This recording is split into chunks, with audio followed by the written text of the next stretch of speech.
The first speaker to present her dream for social change is announced. The audience is silent and waiting. But instead we hear a fight somewhere backstage. A man and a woman quarreling. Suddenly they're shouting, and it ends abruptly with the violent sound of some beating up. The audience is confused and shocked. Was this real? Was this a tape? Suddenly Georgina, the speaker, walks up on stage. She's not looking at the audience. She's facing the ground. She says, and she's talking to herself, she says, I had enough. Enough of daily violence. Enough of daily oppression. So I took my children. I left them with my sister, and I walked. After a while, I found myself in the fields, and I saw a well, and no one around. At this moment, she walks towards the edge of the stage. She looks down. She says, the well was 30 meters deep, and I jumped. And at that second, she jumps off the stage, and I can feel how the audience is holding their breath.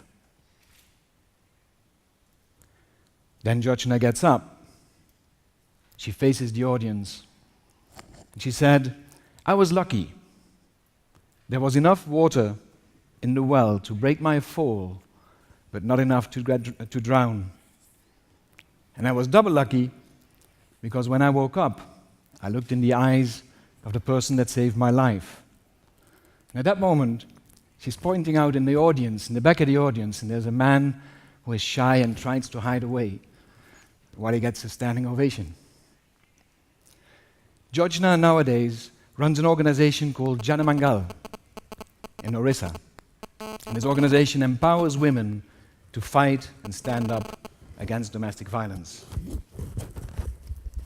Sorry. Georgina is a true Kanthari. A Kanthari is a small but very, very spicy chili. And it has a lot of medicinal values. It lowers your blood pressure, it purifies your blood, it works as a painkiller, and it makes you alert and awake. And it wakes you up better than coffee can. For us, a Kanthari is a perfect symbol for a person that turns adversity into strength, for a person that is not a victim of circumstance, for a person that has the guts and the fire in the belly to stand up and challenge the status quo, a person that comes up with solutions for all the new problems. Kanthari is also the name of our institute in south of India, in Kerala, where we train people like Georgina, and we empower them so that they can start up their own social projects. They're all people from the margins of society that had enough. At some point they said, stop. Now we've got to do something. All these Kantharis, they come from the margins of society, and the real Kanthari chili also grows in the backyard of society. Another example of a Kanthari is Jane Waitera from Kenya. Jane is a person with albinism. And if you are born with albinism in East Africa, that's not the best place to be. They don't only fear the sun that burns their skin, but lately they also have to fear to be hunted and killed. Witch doctors promise businessmen and politicians good luck and power if they drink potions that are made of body parts of albinos, or if they carry a finger of an albino in their pocket. Jane is standing up and she fights against these killings. She creates awareness and she risks her life to protect the lives of others. For us, transformation, or when transformation of sorrow to of sorrow to celebration, when pain turns into acceptance, that is a pinching point. And that for us is the moment a Kanthari is born.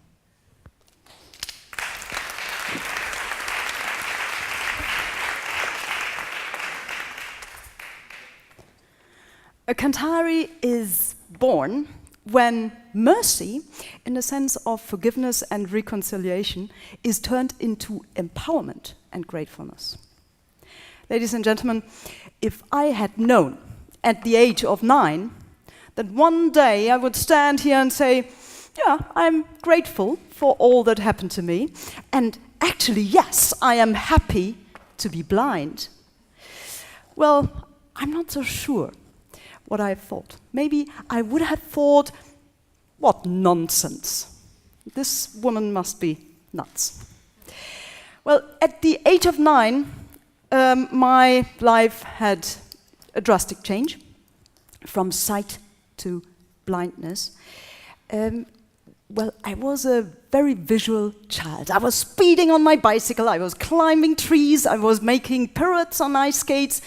And one day, I remember, I was standing at the banks of a village pond, which was covered with ice, and I was watching my friends circling around on their ice skates, and it made me angry.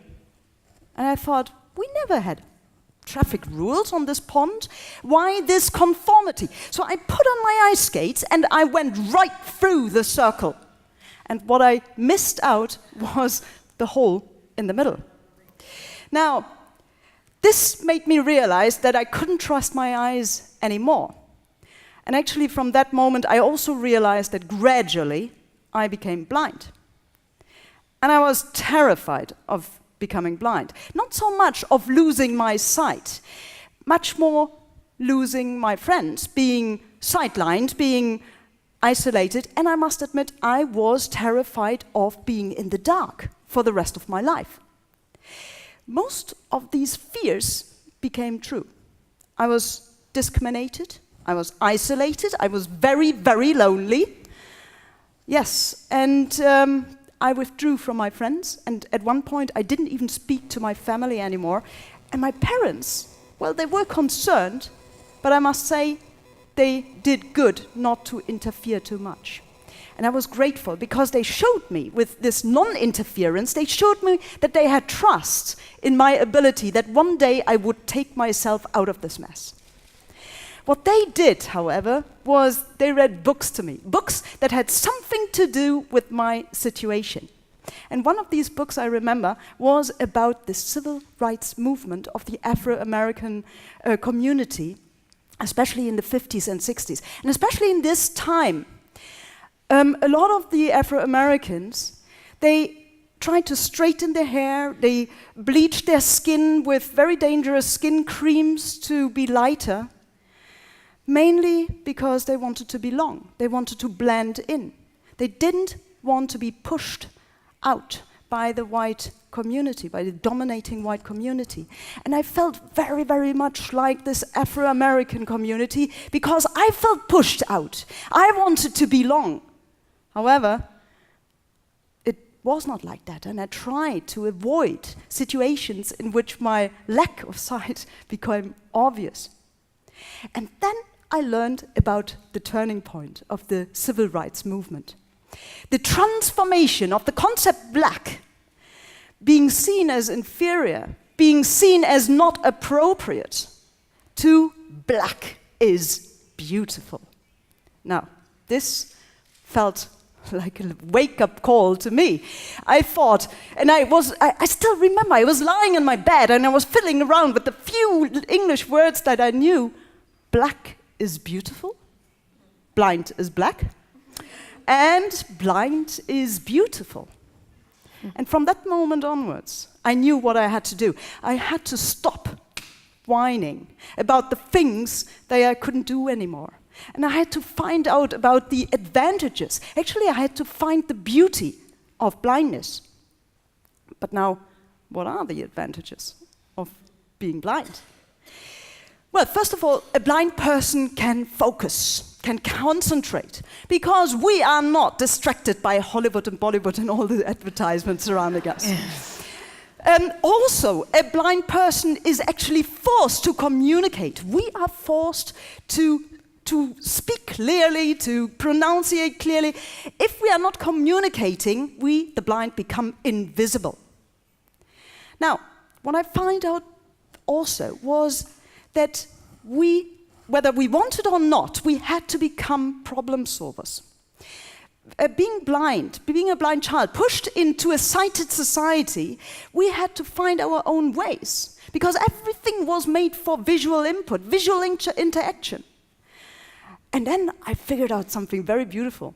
My imagination grew much stronger. My inner visual sense grew much, much stronger. And when I figured this out, I realized that the world didn't become smaller. In fact, I could embrace blindness.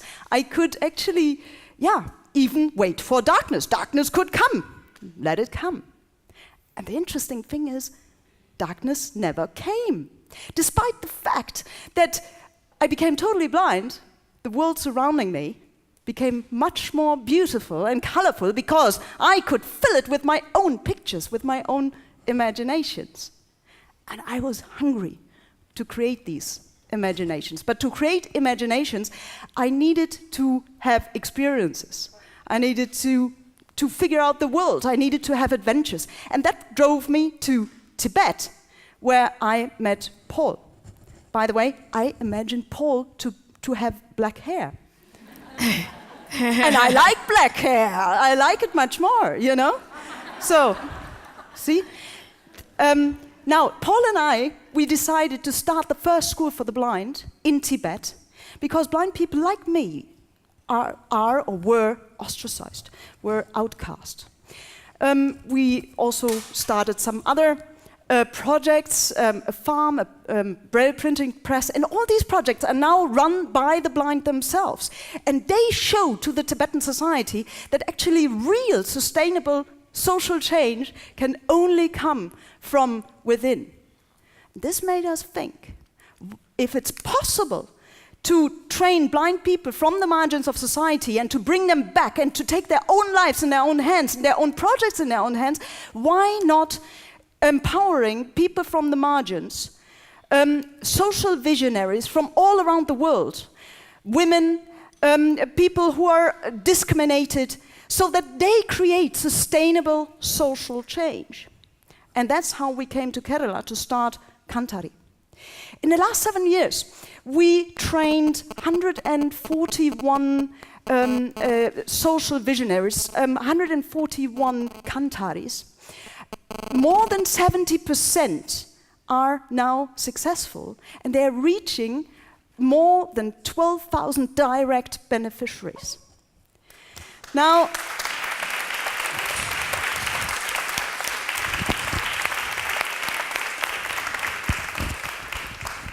I'm not finished yet. No, these people, they are all survivors. But the interesting thing is, they are all grateful for what happened to them, because it gave them energy. My question is, did they need to have mercy, forgiveness, to overcome harmful memory? To stand up for justice, to stand up for peace, for integration, for equality? Yes, mercy needs courage and strength. But I'm afraid that sometimes mercy can also result in a standstill. But our Kantharis, they need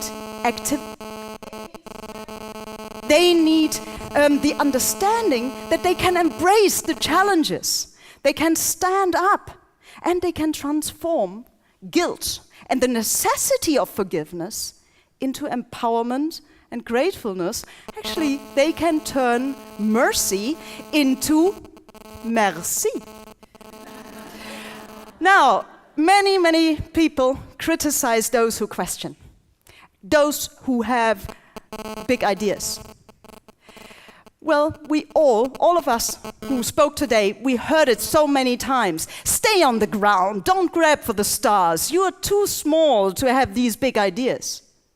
But for all of you who are driven by the energy of social change, now you can say, just bite into a Kanthari, and you will know that a small chili can make a huge difference. Thank you very much.